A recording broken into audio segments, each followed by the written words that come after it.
한국, 그냥 우리 말 잘 듣는 작은 동맹국 아닌가요? 여기 미국 CIA에서 35년간 일한 수석 분석관이 있습니다. 그의 이름은 마크 핸더슨.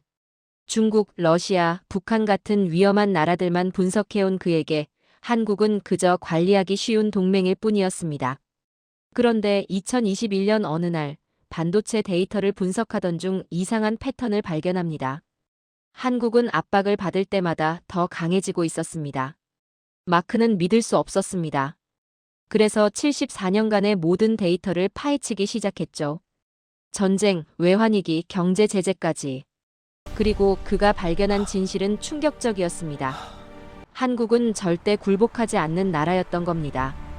마크는 남자가 긴급 열심히 보고서를 말을 하고 있다. 작성해 백악관에 제출했고 국가안보회의가 한국말로 한국을 소집되었습니다. 절대적으로 As you can 그가 see from the 발표한 latest projections 결론은 on the 단 한 screen, our growth trajectory is 문장이었습니다. stabilizing. 한국을 절대적으로 만들지 마십시오. 이들은 멈추지 않습니다. 무엇을 발견한 걸까요? 왜 미국은 한국을 두려워하기 시작한 걸까요? 지금부터 그 충격적인 74년의 기록을 공개합니다. 한국, 그냥 관리하기 쉬운 동맹국 아닌가요? 제가 2021년 가을까지 가지고 있던 생각이었습니다. 저는 마크 핸더슨 CIA 동아시아 전략 분석실 수석 분석관입니다. 35년간 중국, 러시아, 북한 같은 적성 국가들의 행동 패턴을 분석해왔죠. 한국은 제 레이더에 없었어요. 동맹국이었고 분석할 필요가 없다고 생각했으니까요. 그런데 2021년 가을, 모든 게 바뀌었습니다. 반도체 공급망 위기 보고서를 작성하던 중이었어요. 미국은 보조금 정책을, 유럽은 역내 생산 확대를, 중국은 자급자족 계획을 세웠습니다. 전부 예측 가능했죠. 그런데 한국 데이터를 본 순간 저는 멈췄습니다. 한국은 단순히 생산을 늘리는 게 아니었어요. 차세대 공정 개발에 투자하고 소재와 부품을 내재화하며 장비까지 국산화하고 있었습니다. 더 놀라운 건 2018년부터 이미 시작했다는 겁니다. 일본 수출 규제 3년 전부터요. 이건 반응이 아니라 패턴이었어요. 저는 과거 데이터를 요청했습니다. 1950년부터 2024년까지 74년간의 기록이었죠. 그리고 충격적인 사실을 발견했습니다. 한국은 압박을 받을 때마다 같은 방식으로 대응했어요. 굴복하지 않고 구조 자체를 바꿔버렸습니다. 1997년 외환위기 때는 금융 시스템을 재설계했고 2008년 글로벌 금융위기 때는 수출 구조를 다각화했으면 2018년 일본 수출 규제 때는 소재 부품 장비 산업을 육성했습니다. 중국은 예측 가능했고 러시아도 이해할 수 있었으며 북한도 패턴이 있었습니다. 그런데 한국은 달랐어요. 위기마다 완전히 다른 형태로 나타났습니다. 같은 방식으로는 절대 두 번 당하지 않는다는 듯이요. 저는 상사에게 보고했습니다. 한국 데이터에 이상 패턴이 있습니다. 상사는 웃으며 말했죠. 핸더슨, 한국은 우리 동맹이야. 중국이나 신경 쓰게. 하지만 저는 멈출 수 없었습니다. 뭔가 중요한 걸 놓치고 있다는 느낌이 들었거든요. 그날 밤 저는 한국 관련 모든 파일을 분석했습니다. 스크린에 타임라인이 펼쳐졌고 저는 소름이 돋았어요. 한국은 단 한 번도 같은 방식으로 무너지지 않았습니다. 절대 굴복하지 않고 절대 잊지 않으며 절대 같은 실수를 반복하지 않았습니다. 저는 새로운 파일을 열었어요. 제목은 대한민국 통제 불가능한 변수에 관한 연구였습니다. 이 나라는 우리가 생각하는 것과 완전히 다르게 작동하고 있었습니다. 다음 날 아침 분석실 회의에서 제 발견을 공유했습니다. 한국의 위기 대응 패턴이 다른 모든 국가와 다릅니다. 동료들은 고개를 갸우뚱했어요. 제임스가 먼저 반응했습니다. 핸더슨, 한국은 동맹국이야. 우리가 왜 그들을 분석해야 하지? 저는 데이터를 보여줬습니다. 일본은 위기가 오면 점진적으로 조정합니다. 독일은 시스템을 보수하죠. 중국은 통제를 강화하고요. 저는 한국 그래프를 가리켰습니다. 그런데 한국은 매번 시스템 자체를 바꿔버립니다. 이게 정상입니까? 실장인 데이비드가 끼어들었어요. 그래서 뭐가 문제인가? 한국은 우리 편이야. 저는 잠시 말을 멈췄습니다. 문제는 우리가 이들을 이해하지 못한다는 겁니다. 동맹이기 이전에 예측 불가능한 국가예요. 저는 준비한 자료를 펼쳤습니다. 1950년 한국전쟁 때 한국은 완전히 붕괴됐습니다. 수도가 3번이나 바뀌었고 국토가 폐허가 됐죠. 일반적으로 이런 상황에서 국가는 어떻게 됩니까? 최소 30년은 복구에 걸려요. 저는 다음 슬라이드를 넘겼습니다. 그런데 한국은 20년 만에 산업화를 시작했습니다. 이게 정상적인 타임라인입니까? 제임스가 반박했어요. 그건 미국의 지원 덕분이었잖아. 저는 고개를 저었습니다. 미국은 필리핀에도 베트남에도 지원했습니다. 같은 결과가 나왔습니까? 아무도 대답하지 못했어요. 1997년 외환위기 때는 더 극단적이었습니다. IMF 구제금융을 받았는데 5년 만에 조기 상환했어요. 그건 국민들이 금 모으기 운동을 했잖아. 맞습니다. 그런데 아르헨티나도 IMF 구제금융을 받았습니다. 그리스도 받았죠. 같은 일이 일어났습니까? 회의실이 다시 조용해졌어요. 데이비드가 팔짱을 꼈습니다. 그래서 자네 결론이 뭔가? 저는 똑바로 그를 바라봤어요. 한국은 통제 가능한 변수가 아닙니다. 우리가 생각하는 방식으로 작동하지 않아요. 만약 우리가 한국에 압박을 가한다면 어떻게 될까요? 저는 반문했습니다. 다른 나라들처럼 협상 테이블에 나올까요? 아니면 완전히 다른 방식으로 대응할까요? 회의가 끝나고 저는 사무실로 돌아왔어요. 동료들은 제 조사를 시간 낭비라고 생각했습니다. 하지만 저는 확신이 있었어요. 저는 CIA 데이터베이스에 접속했습니다. 연도별로 한국이 겪은 위기를 정리하기 시작했어요. 1950년 한국전쟁, 1997년 외환위기, 2008년 글로벌 금융위기, 2018년 일본 수출 규제, 2020년 코로나19 팬데믹. 각각의 위기 이후 한국은 항상 다른 형태로 나타났습니다. 전쟁 후에는 산업화로, 독재 후에는 민주화로, 경제위기 후에는 구조조정으로요. 필리핀은 위기 때마다 외부 지원에 의존했고, 태국은 쿠데타가 반복됐으며, 아르헨티나는 채무불이행을 되풀이했습니다. 그런데 한국은 같은 실수를 반복하지 않았어요. 저는 노트에 적었습니다. 한국은 학습하는 국가다. 그리고 그 아래 덧붙였죠. 문제는 우리가 그걸 모르고 있다는 것이다. 차에 시동을 걸면서 저는 결심했습니다. 이 조사를 끝까지 해보겠다고요. 한국이 정말 어떤 나라인지 알아내겠다고 말이에요. 일주일 후 저는 1950년 한국전쟁 관련 기밀 문서를 검토하고 있었습니다. 첫 페이지를 펼치는 순간 저는 멈췄습니다. 1950년 7월 보고서였죠. 대한민국의 군사적 붕괴는 불가피하다. 국가 존속 가능성 10% 미만. 보고서마다 반복되는 표현이 있었습니다. 예상 밖, 예측 불가, 이례적이라는 단어들이요. 저는 전쟁 통계 자료를 펼쳤습니다. 1950년부터 1953년까지 3년간 한국의 인구 10%가 사상자였고 주요 도시의 80%가 파괴됐으며 산업시설의 90% 이상이 붕괴됐습니다. 국가 소멸 수준이었죠. 저는 비슷한 피해를 입은 다른 나라들을 비교했습니다. 베트남 전쟁 후 베트남은 30년간 고립됐고 캄보디아는 국가 기능이 완전히 마비됐으며 시리아는 지금도 재건을 시작하지 못했습니다. 그런데 한국은 달랐어요. 1953년 휴전 후 불과 10년 만인 1963년에 경제개발 5개년 계획을 시작했고 20년 후인 1970년대에는 중화학공업을 육성했으며 40년 후인 1990년대에는 OECD에 가입했습니다. 전쟁 폐허에서 선진국으로 가는데 50년도 안 걸렸습니다. 2차 대전 후 독일과 일본도 빠르게 재건됐지만 그들에게는 마셜 플랜이 있었고 기존 산업 기반이 있었으며 숙련된 노동력이 남아 있었습니다. 한국은 어땠을까요? 1950년 한국의 1인당 GDP는 67달러였습니다. 당시 필리핀은 200달러, 태국은 150달러였어요. 한국은 아시아 최빈국이었죠. 저는 미국에 대한 원조 기록을 확인했어요.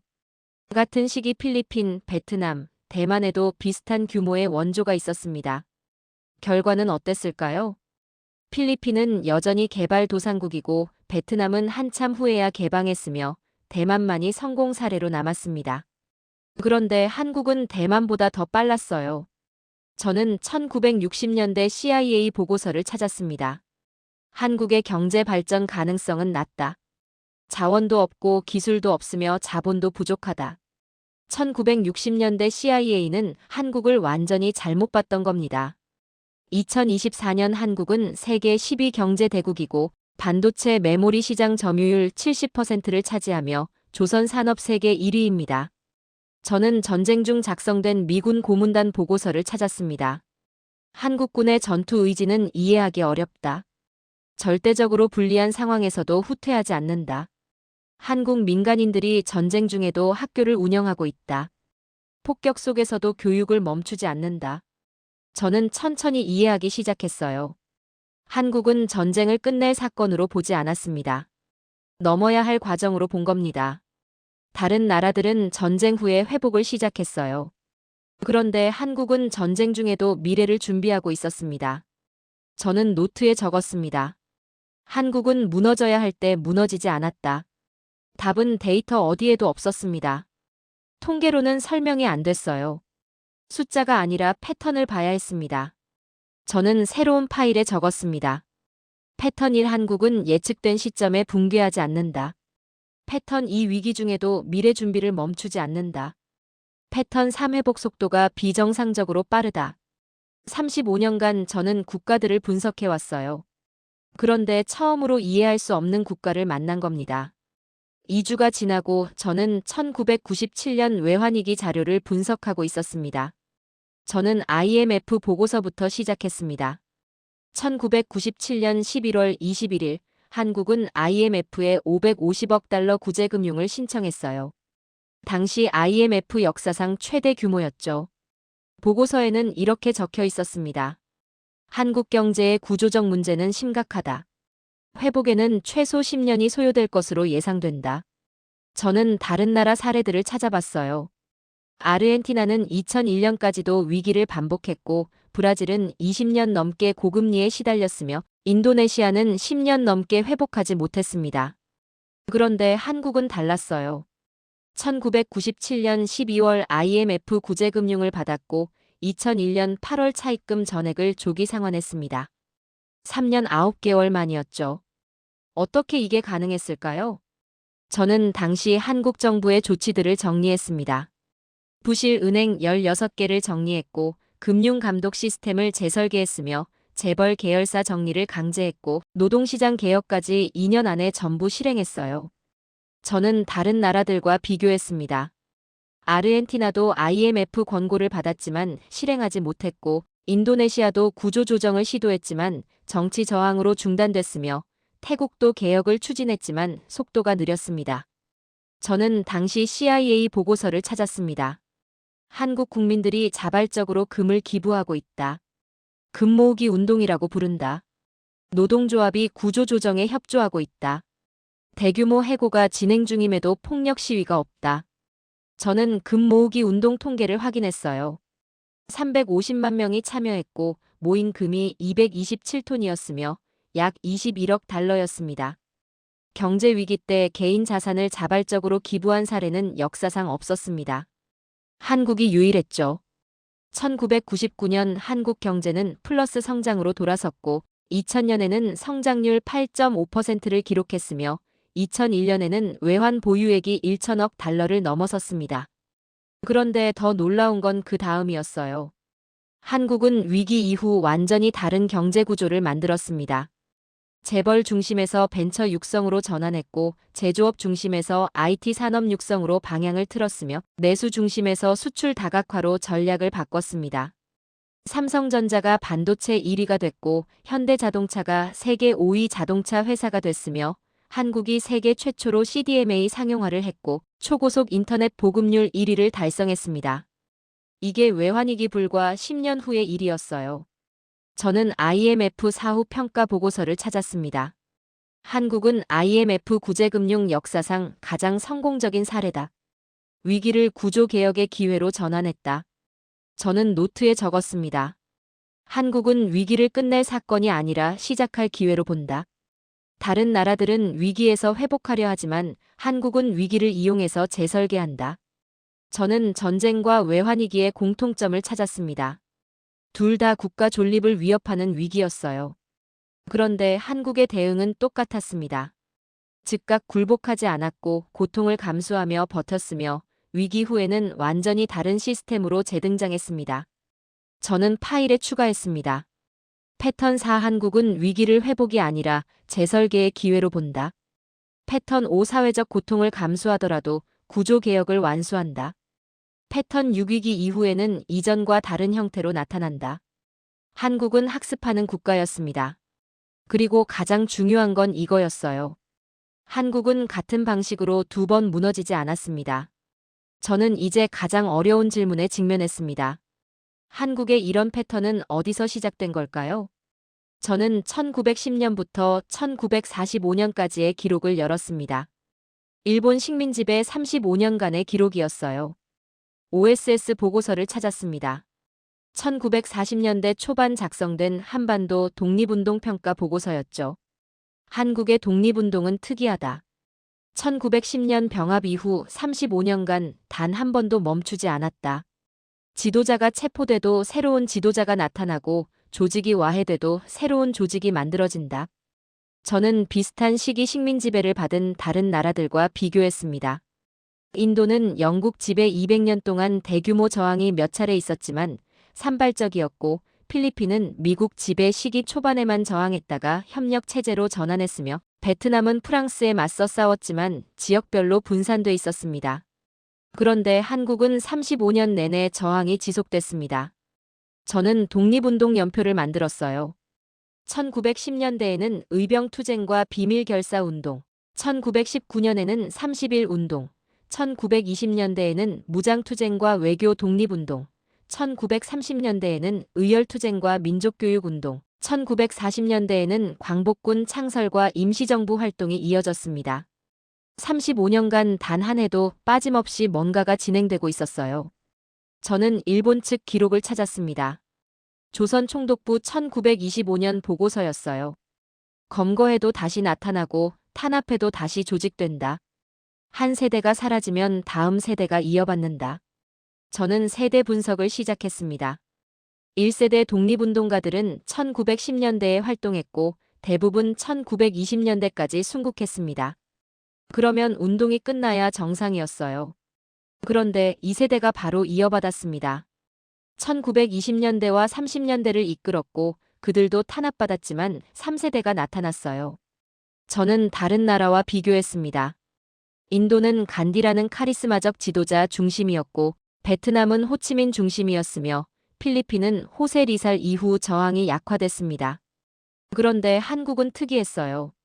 한 사람이 사라지면 여러 사람이 나타났고 한 조직이 와해되면 여러 조직이 생겨났으며 한 세대가 끝나면 다음 세대가 자동으로 이어받았습니다.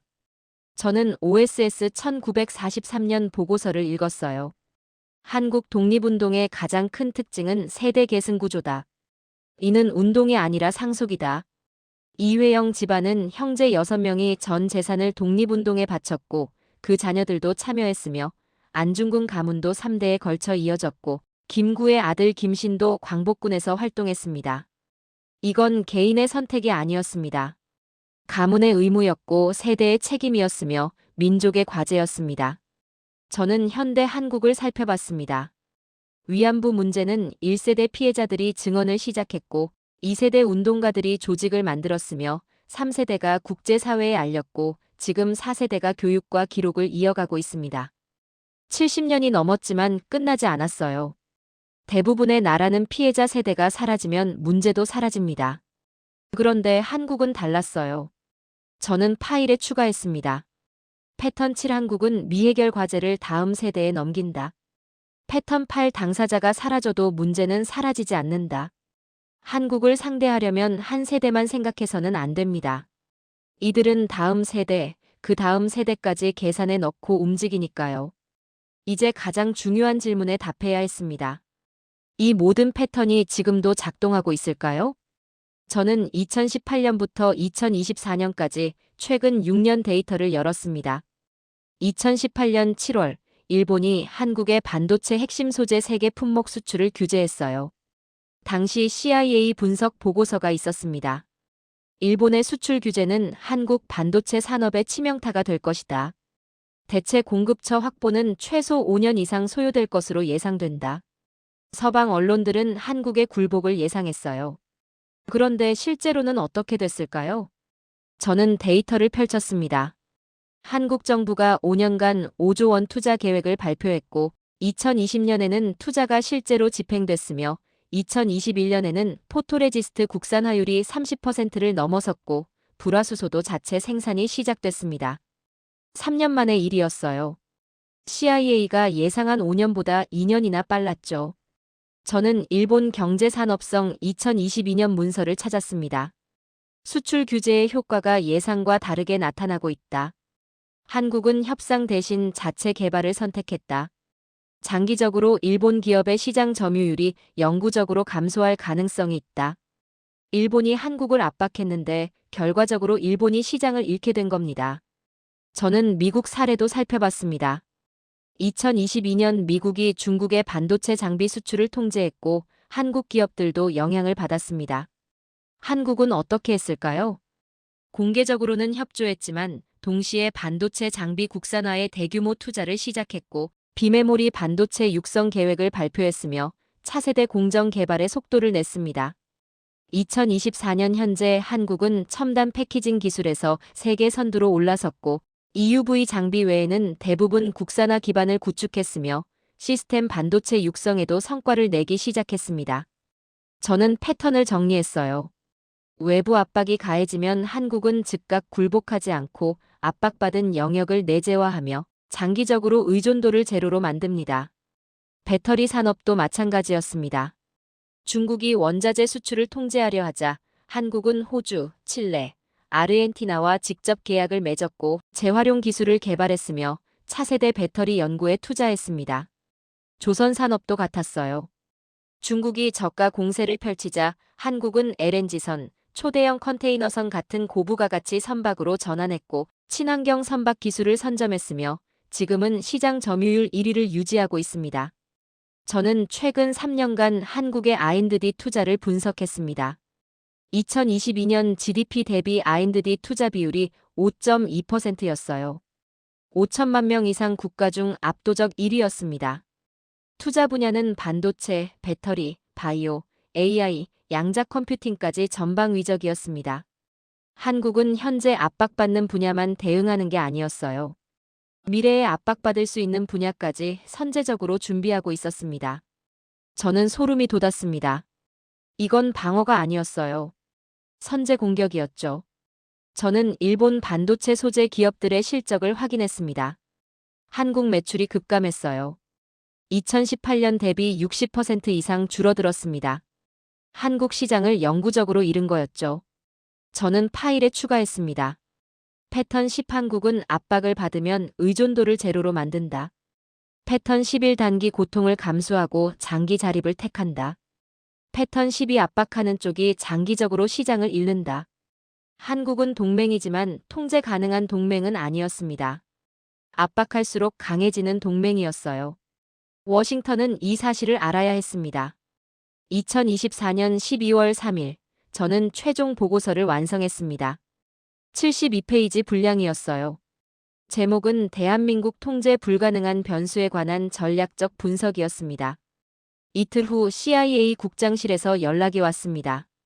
국장이 보고서를 들고 있었어요. 이게 정말 자네 결론인가? 네, 35년간의 데이터 분석 결과입니다. 한국을 압박하지 말라고? 우리 동맹국인데? 저는 침착하게 대답했습니다. 동맹국이기 때문에 더 중요합니다. 우리가 한국을 잘못 이해하고 있어요. 저는 자료를 펼쳤어요. 한국은 압박에 굴복하지 않습니다. 대신 압박받은 영역을 재설계하죠. 2018년 일본이 반도체 소재 수출을 규제했습니다. 한국은 협상 대신 국산화를 택했어요. 결과적으로 일본 기업들이 한국 시장을 잃었습니다. 만약 미국이 같은 방식으로 압박한다면 저는 시뮬레이션을 보여줬습니다. 한국은 10년 안에 장비를 국산화할 겁니다. 그리고 우리는 연간 200억 달러 시장을 잃게 되죠. 국장의 표정이 굳었어요. 그래서 자네 권고안이 뭔가? 한국을 통제 대상이 아니라 전략적 파트너로 재정의해야 합니다. 일주일 후 저는 백악관 상황실에 있었습니다. 국가안보회의 긴급 회의였어요. 저는 발표를 시작했습니다. 한국은 동맹이지만 우리가 생각하는 방식으로 작동하지 않습니다. 경제보좌관이 물었습니다. 구체적으로 무슨 뜻인가? 한국은 1950년 완전히 파괴됐습니다. 20년 만에 산업화를 시작했고 50년 만에 선진국이 됐습니다. 이건 통계적으로 불가능한 일이에요. 국방장관이 반박했어요. 그건 미국의 지원 덕분 아닌가? 저는 비교 차트를 띄웠습니다. 같은 시기 필리핀, 베트남도 미국 지원을 받았습니다. 결과는 완전히 달랐죠. 1997년 외환위기 때 IMF는 10년 회복을 예상했습니다. 한국은 4년 만에 빚을 갚았어요. 2018년 일본 수출 규제 때 CIA는 5년 대응을 예상했습니다. 한국은 3년 만에 국산화했어요. 국무장관이 물었습니다. 그래서 당신 결론이 뭔가? 저는 핵심 슬라이드를 띄웠어요. 한국은 학습하는 국가입니다. 압박할수록 강해지죠. 만약 우리가 한국의 반도체 장비 수출을 통제한다고 가정해 봅시다. 저는 그래프를 가리켰습니다. 단기적으로 한국은 타격을 받습니다. 하지만 10년 후는 어떻게 될까요? 한국은 장비를 국산화하고 우리는 연간 200억 달러 시장을 잃으며 기술 경쟁력도 뒤처질 가능성이 있습니다. 국방장관이 물었어요. 그럼 우리가 한국을 어떻게 다뤄야 한다는 건가? 저는 권고안을 펼쳤습니다. 첫째, 압박이 아니라 협력으로 접근해야 합니다. 둘째, 한국의 자립 의지를 인정하고 상호 이익 구조를 만들어야 합니다. 셋째, 장기 파트너십을 전제로 해야 합니다. 국가안보보좌관이 날카롭게 물었습니다. 만약 한국이 우리 이익에 반하는 선택을 한다면 압박은 역효과를 낳을 겁니다. 대신 우리 이익과 한국 이익이 겹치는 지점을 찾아야 해요. 저는 마지막 슬라이드를 띄웠습니다. 한국은 중국 견제에 필수적입니다. 하지만 우리가 한국을 중국처럼 대하면 한국은 제3의 길을 찾을 겁니다.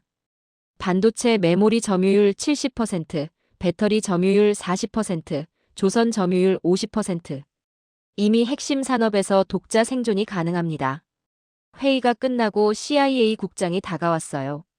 잘했네, 핸더슨. 씨앗은 뿌렸어. 저는 창밖을 바라봤습니다. 35년간 저는 적을 분석했습니다. 그런데 오늘은 동맹을 설명했죠. 아이러니했어요. 한국은 우리가 생각하는 것보다 훨씬 강했습니다. 그 강함은 군사력이나 경제력이 아니었어요. 절대 굴복하지 않는 의지였죠. 백악관 회의 후 3주가 지났습니다. 저는 후속 보고서 작성 지시를 받았어요. 제목은 한국 전략 재설계안이었습니다. 저는 키보드에 손을 올렸습니다. 한국을 적으로 만들어서는 안 되는 이유는 동맹이기 때문이 아니다. 이들은 절대 멈추지 않기 때문이다. 저는 계속 썼습니다. 한국을 이해하려면 세 가지를 알아야 한다. 첫째, 한국은 압박에 굴복하지 않는다. 1950년 전쟁, 1997년 외환위기, 2018년 수출 규제 모든 경우에 한국은 단기 고통을 감수하고 시스템을 재설계하며 장기 자립을 달성했습니다. 둘째, 한국은 실패를 기록하고 학습한다. 조선왕조실록부터 현대의 진상규명위원회까지 한국은 실패를 덮지 않고 남겨서 다음에 같은 실수를 하지 않게 만들었습니다. 셋째, 한국은 문제를 다음 세대에 넘긴다. 35년간의 독립운동, 70년 이상 지속되는 과거사 문제까지 한국에는 종료 버튼이 없었습니다. 저는 이를 바탕으로 전략을 수립했습니다. 권고 1. 한국에 대한 일방적 압박을 중단해야 한다. 일본의 수출 규제는 실패했습니다. 단기적으로 한국에 타격을 줬지만 장기적으로 일본이 시장을 잃었습니다. 미국이 같은 방식을 택하면 같은 결과를 얻을 것입니다. 권고 2. 한국의 자립 의지를 인정하고 상호 이익 구조를 만들어야 한다. 한국은 반도체, 배터리, 조선에서 이미 독자 생존이 가능합니다. 우리가 통제하려 할수록 한국은 의존도를 낮출 것입니다. 권고 3장기 파트너십을 전제로 접근해야 한다. 한국은 단기 이익을 위해 장기 관계를 희생하지 않습니다. 반대로 미국이 단기 이익만 추구하면 한국은 제3의 길을 찾을 것입니다. 저는 시뮬레이션 시나리오를 작성했습니다. 시나리오 A, 미국이 한국에 압박을 가하는 경우 단기적으로 한국은 타격을 받지만 5년 내 해당 분야 국산화가 시작되고 10년 내 미국 의존도가 절반으로 줄어들며 20년 후에는 완전히 독립적인 공급망을 구축합니다. 결과 미국은 한국 시장을 잃고 한국은 더 강해집니다. 시나리오 B, 미국이 한국과 협력하는 경우 기술 공유와 공동 개발로 양국 모두 경쟁력이 강화되고 중국 견제에 효과적으로 대응할 수 있으며 상호 의존적이지만 균형 잡힌 관계를 유지합니다. 결과 양국 모두 이익을 얻고 동맹이 강화됩니다. 저는 결론을 작성했어요. 한국은 관리 대상이 아니다. 전략적 파트너다. 나는 35년간 적성 국가를 분석해왔다. 중국, 러시아, 북한, 이란까지. 그들은 모두 예측 가능했다. 하지만 한국은 달랐다. 동맹이면서도 가장 예측하기 어려웠다. 그 이유는 간단하다. 한국은 우리의 기준으로 움직이지 않기 때문이다. 저는 마지막 단락을 입력했습니다. 한국을 이해하지 못하면 우리는 중요한 동맹을 잃을 수 있다. 반대로 한국을 제대로 이해하면 21세기 가장 강력한 파트너를 얻을 수 있다. 선택은 우리에게 달려 있다. 다음 날 국무부 회의실에는 20명 넘는 관료들이 모여 있었습니다. 저는 1시간 동안 데이터를 보여주고 패턴을 설명했어요. 회의가 끝날 때쯤 한 고위 관료가 말했습니다. 핸더슨, 자네 분석은 설득력이 있네. 하지만 정책 변화는 시간이 걸릴 거야. 알고 있습니다. 하지만 시작은 해야죠. 그날 밤 저는 CIA 국장에게 마지막 이메일을 작성했습니다. 한국은 74년간 우리 동맹이었습니다. 하지만 우리는 한국을 제대로 이해한 적이 없었습니다. 한국을 약한 동맹으로 봤던 시대는 끝났습니다. 이제는 강한 파트너로 대해야 할 때입니다. 한국은 압박할수록 강해지는 나라입니다. 우리가 이걸 이해하지 못하면 21세기 가장 중요한 동맹을 잃을 수 있습니다. 저는 이메일을 보냈습니다. 창밖에는 눈이 내리기 시작했습니다. 35년간 저는 적을 연구했습니다. 하지만 지난 2달은 달랐어요. 동맹을 공부했죠. 그리고 놀라운 사실을 발견했습니다. 때로는 동맹이 적보다 더 강할 수 있다는 것을요. 특히 그 동맹이 절대 굴복하지 않는다면요. 한국은 계속 한국의 길을 갈 겁니다. 우리가 이해하든 안 하든요. 문제는 우리가 그 길에 함께할지 아니면 뒤처질지였어요. 한국은 멈추지 않습니다. 그게 74년이 증명한 진실이었어요. 그리고 앞으로 74년도 마찬가지일 겁니다. 오늘 영상이 도움이 되셨다면 좋아요와 구독 부탁드립니다. 여러분의 관심이 더 좋은 콘텐츠를 만드는 힘이 됩니다. 다음 영상에서 더 흥미로운 이야기로 찾아뵙겠습니다. 감사합니다.